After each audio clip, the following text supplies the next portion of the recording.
Hello दोस्तों, कैसे हो बाबू। वंस अगेन सबको गुड इवनिंग। और जैसा कि हम वादा किए थे दोस्त कि अभी मैं 11th क्लास का जो मंथली टेस्ट पेपर चल रहा है दिसंबर का, तो इंग्लिश का पेपर डाला हूँ। तो इंग्लिश का पेपर डाल चुका हूँ बाबू, जाकर देख लेना। और अभी मैं लेकर आया हूँ हिंदी का, जो कि कल आपका एग्ज़ाम होने वाला है। देख सकते हैं स्क्रीन पे दोस्त, लिखा है। कोई ये मजाक नहीं और झूठ नहीं। ये नहीं कि बंदा कोई थंबनेल कुछ और दिखाता है और ये क्वेश्चन कुछ और दिखाता है। मैं जो दिखाता हूँ वही बनाता हूँ। यहाँ पे लिखा है 2023 2023 का ये क्लास 11th का मंथली एग्जामिनेशन दिसंबर का है और हिंदी का है। किसका बुआ, आप देख भी सकते हैं, यहाँ पे लिखा है हिंदी। तो चलिए, आपको पता है कि ऑब्जेक्टिव 30 क्वेश्चन में से 25 को आपको बनाना होता है, ठीक है। तो हम लोग कर रहे हैं क्वेश्चन, बहुत ही वीवीआई है। तो प्लीज़ आपसे रिक्वेस्ट है, वीडियो देखिए, अच्छा लगे तो ज़रूर इसको दूसरे भाइयों के पास पहुंचा दें।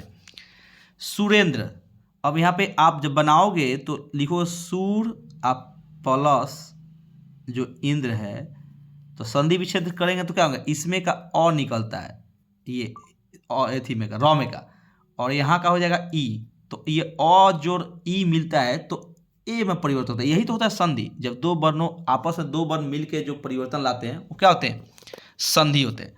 तो शुद्ध इसका ऑप्शन सी हो जाएगा, एक का सी। ग्रामवास, अब ये है समास, और समास होता है यहाँ पे ग्राम में वास, यानी कि जब ऐसा समास जिसमें कारक चिन्ह लुप्त हो, जैसे कर्म कर्ता ने कर्म को करण से, ठीक है, संप्रदान के लिए अपादान से, सुने कि नहीं, संबंध में पर, तो यहाँ पे ग्राम में वास करने वाला। तो ग्राम में, तो जिसमें कारक चिन्ह लोप होता है उसको तत्पुरुष बोलते हैं, ठीक है। तीसरा कौन है, निम्नलिखित में कौन शुद्ध वाक्य है। तो उसने मुक्त हस्त, अब देखो ये होता नहीं है, ये गलती है। यह कहना आपकी भूल है, गलती हो गया, ये भी नहीं होगा। कृपया आप ही यह बताने का अनुग्रह करें, हाँ ये ठीक है। ऑप्शन नंबर ए 3 का। अंधा होना मुहावरे का अर्थ क्या होगा, तब विवेक भ्रष्ट हो जाना, सारा बुद्धि खत्म, अंधा हो गया, ठीक है। 5 नंबर क्वेश्चन वीवीआई है। जहां लोगों का मिलन हो, जहां पे सारे लोग मिलते हैं उसको क्या बोलते हैं, तो उसको बोलते हैं हम लोग सम्मेलन। जहां पे सारे लोग मिलते हैं बाबू, उसको हम लोग सम्मेलन बोलते हैं। क्या बोलते हैं, सम्मेलन। वीवीआई क्वेश्चन है, एकदम याद कर लेना हर हाल में। अनुचर, अनुचर का मतलब होता है जो आपका पालन करे, आपके पीछे पीछे चले, आपका एक विद्यार्थी हो, दास हो, ठीक है, अनुयायी हो, अनुयायी दास, फॉलोअर इंग्लिश बोलते हैं। सहयोगी शब्द का उल्टा बताइए। सहयोगी जो साथ दे, आप प्रतियोगी जो आपका एकदम क्या हो, आपका माने आपके साथ टक्कर दे, उसको प्रतियोगी बोलते हैं। क्वेश्चन नंबर 7 का आंसर सी। अब आइए 8 नंबर। 8 नंबर क्वेश्चन है दोस्त, पुत्री शब्द का पर्यायवाची क्या होगा। तो आप सभी को पता है दोस्त कि पुत्री का पर्यायवाची तनया भी होता है, तनुजा भी होता है, ठीक है। लेकिन ये सब तो तनया दिया नहीं है, तनय दिया है, तनु दिया था, दुहिता मार दो। 8 का आंसर डी। 8 नंबर क्वेश्चन का आंसर डी। ओके, सब बना के आना, छोड़ना मत, इतना मेहनत कर रहे हैं आप लोगों के लिए। 9 नंबर क्वेश्चन, रात हुई और तारे निकले, दो वाक्य है, दो वाक्य है। अकेले रहती सिर्फ रात हुई तो सरल वाक्य हो गया।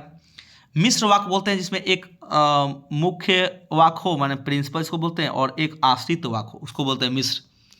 निषेधात्मक वो बोलते हैं जिसको मना हो, यहाँ मत जाओ, वहाँ मत कूदो, ये हो गया संयुक्त वाक्य। ऑप्शन सी, 9 का सी, ठीक है। 10 नंबर ये व्यवहार शब्द का विशेषण। तो व्यवहार आप लोग पढ़े हैं, और व्यवहार शब्द का विशेषण होता है व्यवहारिक, ठीक है। अब 11 नंबर क्वेश्चन, शिक्षक शब्द में कौन सा प्रत्यय है। VVI question. तो कहना सर शिक्षक, शिक्षा जोड़ अक, शिक्षक, ठीक है, सी नंबर। 12 नंबर क्वेश्चन है, दुर्वस्था शब्द में कौन उपसर्ग है। तो पहला हो गया 12 में अवस्था शब्द हो गया मूल शब्द, और दूर हो गया हमारा इसका प्रीफिक्स यानी ऑप्शन नंबर ए। ठीक है, अब हम लोग पढ़ेंगे क्वेश्चन नंबर 13 डोंगा। डोंगा कलेवा सुने कि नहीं आप लोग, कितना डोंगा बोलता है डोंगा। ये हम लोग देश, अपने ही देश से उपजा हुआ, जन्मा हुआ यह शब्द है डोंगा। ठीक है, इसीलिए देशज हो गया। तत्सम किसको बोलते हैं, संस्कृत से जो सेम टू सेम उठ के हिंदी में आ गए वो तत्सम हो गए। और तद्भव जो संस्कृत के शब्द हैं लेकिन परिवर्तित हो गए, बदल के आ गए हिंदी में, वो तद्भव होते। राम धीरे धीरे टहलता है, तो टहलता है तो कैसा टहलता है, धीरे धीरे। तो क्रिया की विशेषता बतलाता है, उसको क्रिया विशेषण कहते हैं। जो शब्द क्रिया की विशेषता बतलाए, यानी कि आपका जो क्रिया होता है और इसकी विशेषता जो बताता है, क्रिया काम कैसा हो रहा है, कैसा हो रहा है, कैसा हो रहा है, ये होता है क्रिया विशेषण। ठीक है। 15 नंबर क्वेश्चन, ट वर्ण। तो याद कर लीजिए, जितने बच्चे हैं सबको मैं बता दूं, एक क होता है, एक च होता है, एक ट होता है और एक त होता है और एक प होता है, यही वर्ग होता है।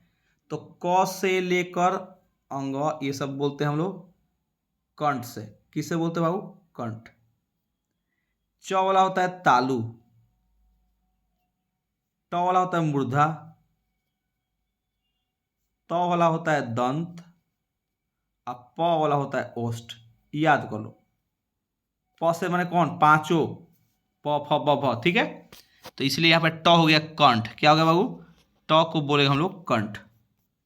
याद करना है हर हाल में। लता मंगेशकर के पिता का नाम क्या है, उनको हम लोग बोलते हैं, पता है, लता मंगेशकर भारत की कोकिला, भारत की मतलब एक प्रकार से उनको कोयल का नाम दिया गया। और उनके पिताजी का नाम है लता मंगेशकर के पिता का नाम, 16 नंबर क्वेश्चन बी नंबर, दीना मंगेशकर। ठीक है। 17 सत्यजीत राय का जन्म किस राज्य में हुआ। सत्यजीत राय का जन्म किस राज्य में हुआ है, तो सत्यजीत राय का जन्म पश्चिम बंगाल में हुआ। कहाँ हुआ बाबू, पश्चिम बंगाल। याद रखना। ठीक है, भी यही है। वियतनाम की राजधानी का क्या नाम है, तो वियतनाम, सॉरी यहाँ है वियतनाम, वियतनाम की राजधानी का नाम है हानोई। 18 नंबर क्वेश्चन का बी, हानोई। 19 नंबर, सहजोबाई के दीक्षा गुरु कौन थे, तब बोलिए सर, सहजोबाई के दीक्षा गुरु थे चरणदास जी। कौन थे, चरणदास। याद रहेगा। अंग्रेज राज सुख साज सबे सब भारी, पै धन विदेश चली जात इहे अति ख्वारी। ये पंक्तियां किसने लिखा है, तो ये पंक्तियां लिखे हैं Bharatendu Harishchandra ji. VVI most important question है दोस्त, और आपको बनाना है 25 क्वेश्चन। ठीक है।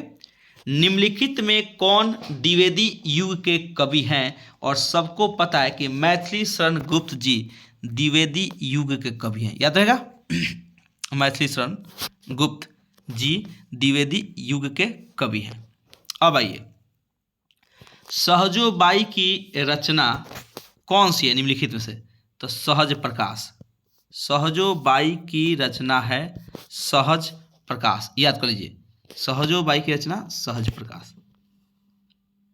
निम्नलिखित में कौन शीर्षक पाठ कविता है, तो भाई जाहिर सी बात है, शीर्षक जिस चैप्टर का नाम है वही शीर्षक पाठ है झंकार। कौन पाठ हुआ, झंकार। VVI है।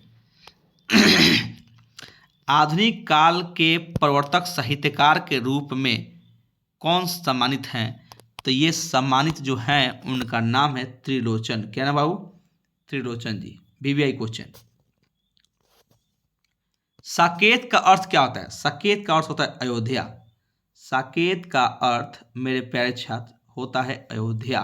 ठीक है। और जितने भी बच्चे देख रहे हैं वीडियो को, फर्स्ट टाइम देख रहे हैं, तो भाई साहब पहले तो आप सब्सक्राइब कर लो, क्योंकि हर महीना का क्वेश्चन जो मंथली पेपर होगा, टेस्ट पेपर, आपके एग्जाम से पहले पहुंच जाएगा चैनल पे। ठीक है दोस्त, और जाके मिला लेना, बिल्कुल सही है, एक भी गलती नहीं है। 26 का महान फ्रांसीसी फिल्मकार जां रेनुआ ने किसको फिल्म बनाने के लिए प्रोत्साहित किया? तो वो थे हमारे भाई साहब सत्यजीत राय जी। तो अब एक बात बताओ दोस्त, बनाना तो 25 क्वेश्चन है, तो सबको बताना जरूरी है? चलो एक बना के छोड़ दे रहे हैं। मेरा अपना मत है कि लता ने करुण रस के साथ उतना न्याय नहीं किया। ये किसने बताया था? तो कुमार गंधर्व का है। तो बाबू एक काम करना, जब तुमको 27 को बनाना है तो पूरा क्या करेंगे, वीडियो लंबा हो जाएगा, बस इतना ही को आप बना लो। 27 25 ही बनाना है ना 30 में से, ओके। तो बाकी आपका ये 3 क्वेश्चन देख लीजिए। सिंधे सरकार ने किस नाम का, ये है 29वां और 30वां। निर्गुण निराकार कवि ब्रह्म के उपासक कौन थे? भक्त कबीर जी थे। निर्गुण निराकार ब्रह्म के उपासक, ठीक है। चलिए इतना काफ़ी है, फिर मिलते हैं हम लोग अगले दिन अगले वीडियो में।